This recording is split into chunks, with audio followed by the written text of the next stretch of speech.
Welcome back to Quick Reviews. This is a quick review of a Tudor Black Bay 58, the original black dial with gilt. This is a 39mm watch, and honestly, I think it basically resolves a lot of the problems that the Black Bay 41 has. Not so much the 39mm, which I do think is right in the sweet spot for most folks, but the thickness is a game changer. The Black Bay 41 is quite thick, I believe over 14mm. This actually comes in just a little bit over 11mm with the new movement. And honestly, that just changes the game completely, at least in my opinion. You'll see that it's very well constructed, has an aluminum bezel.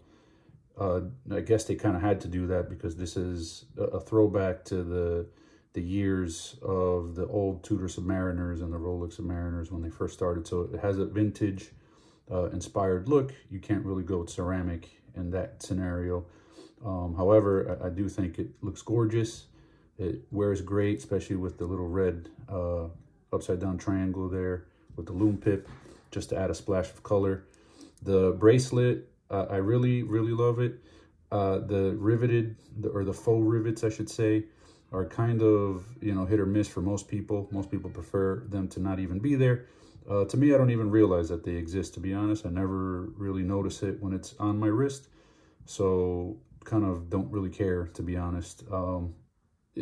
Do I have a preference? Sure, I prefer that not be there, but it doesn't bother me, honestly, in the least bit. The clasp is pretty great.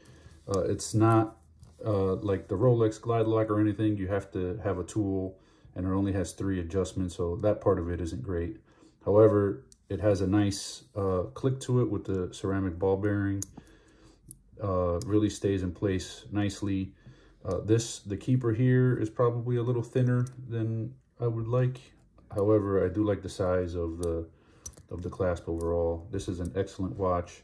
You see the throwback nod here to the Tudor Rose on the crown. And again, my wrist is just under 7 inches. You'll notice that it wears really nice. Not too big, not too small. And the 70-hour power reserve, I think is excellent. All right, if anybody has any questions on this piece, feel free to let me know.